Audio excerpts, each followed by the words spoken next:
Hi everybody, welcome to this astrology lesson which is going to be on the elements. And the elements of earth, fire, air, water, these are very, very important in understanding astrology and the world around us, and how each planet functions in each sign and is it comfortable or not. Now each planet has been assigned an element of earth, fire, air, or water, and each astrological sign also has an element. So let's do the planets first. So we've got our sun, which is seen as a fire planet, our moon, which is seen as a water planet, Mercury is seen as an air planet, Venus, which is seen as an earth planet, Mars, which is seen as a fire planet, Jupiter, which is seen as a fire planet, Saturn, which is seen as an earth planet, Uranus, which is seen as an air planet, Neptune, which is seen as a water planet, and Pluto, which is seen as an earth planet. I will be putting this up on my Facebook page so that you have it for future reference, but you could have made your own little list there. So those are the planets. Then we have the astrological signs on the wheel. Now our blank wheel looks like that. Okay. And normally these astrological glyphs for each sign are written around the outside of the wheel. They don't go in the middle of the wheel. This was when I was showing you the different signs and the glyphs and symbols for those signs. So in tropical scientific astrology, as you know by now, the Aries is always in that position, going around and ending in Pisces. Okay. And they are always equal. The wheel is divided into 12 equal signs of 30 degrees each. Now, this is how the elements work with the signs. Starting with Aries and moving that way around the chart, it will go fire, earth, air, water. Fire, earth, air, water. Fire, earth, air, water. So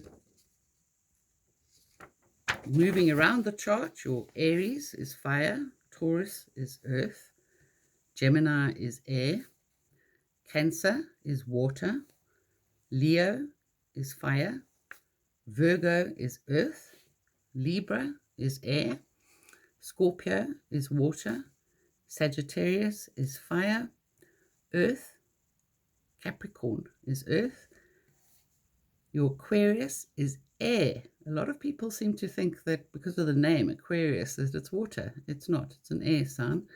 And then you have Pisces, which is water. Okay, so it goes fire, earth, air, water. Fire, earth, air, water. Fire, earth, air, water, going all the way around the chart. Okay. Now these are the element signs, which if you memorize these and you start getting used to using them, they're going to make things a lot easier for you to see how comfortable things are, how things are working with this planet in this sun. Here are the element signs for you. Fire is an upright triangle. Air is an upright triangle with a horizontal line through it. Water is an upside down triangle. And earth is an upside down triangle with a line through it. And I'll put this on my Facebook page as well. So now this makes it much easier to see how things are working. How is this planet functioning in a particular sign? Because you have elements that are compatible or incompatible. You have elements that are in thesis. In other words, everything's flowing easily. And you have elements that are in antithesis, which are, it's friction, it's conflict. It's actually conflict. Okay. So you can imagine if you take a fire planet in a fire sign, okay, easy, effortless expression, maybe sometimes too easy. It's comfortable. It's very comfortable, isn't it? Whatever planet is fire in a fire sign is going to be very well placed and could make that planet more powerfully expressed. Okay, we'll get into all the actual meanings later, but this is just the basics. If you've got an air planet in an air sign, also it's in thesis. It's very comfortable. It's out there. It can be quite easily expressed. And same thing with a water planet in a water sign or an earth planet in an earth sign. These planets are all in thesis. Everything's easy, flowing well, they're comfortable. Thesis can sometimes be a little bit too easy, a little bit too out there, a little bit too expressed, okay? But a lot of the other elements in the chart will help you see if that person will be over-expressing that or not. Then we have situations where we have incompatibility. Okay. So you have where we have a Earth planet.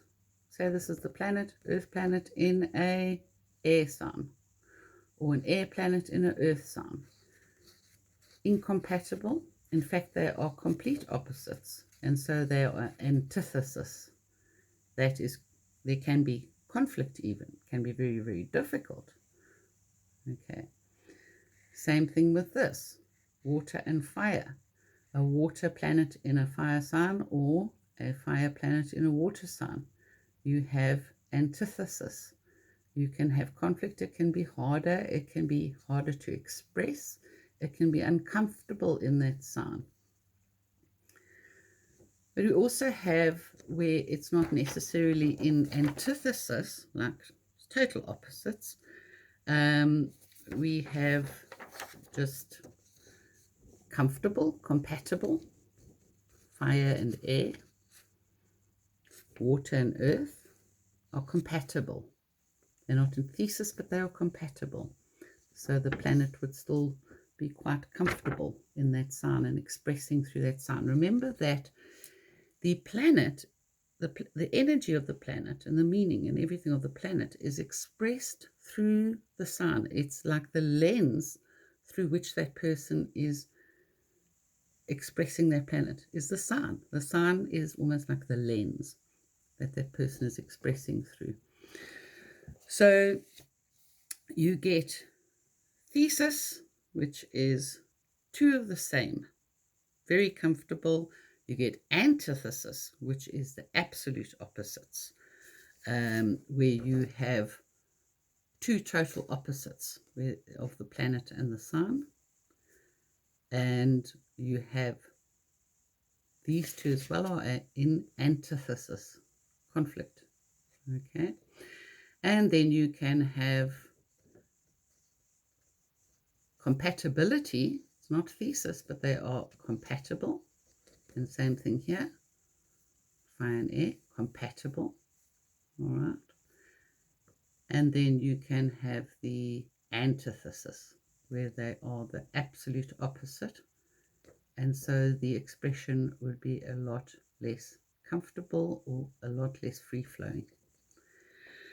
So just that alone, in seeing how comfortable is a planet in its particular sign, is already going to start showing you some things about how this person's chart, how this person or yourself, if you're looking at your own natal chart, how their planets are functioning. And as we get to what each planet means and the signs, exactly what they mean, it's going to get very, very interesting. So as I said, you'll see on the wheel that there are 3 of each element. There's 3 fire signs, there's 3 earth, there's 3 air, there's 3 water, the triplicities. And we will also have a video session on the 3 different states of each element. So there's 3 different types, 3 different states of fire, 3 different states of air, 3 different states of water, and 3 different states or forms of earth. And those also have their impact. So I hope this has helped you really to understand. And in learning these symbols for fire, earth, air, and water, it will also help you a lot when it comes to much later on when we go through aspects and all of this. So get it under your belt now, and we nearly finished with the absolute basics so we can get into the nitty-gritty. So, yeah, look forward to exploring this with you. Bye.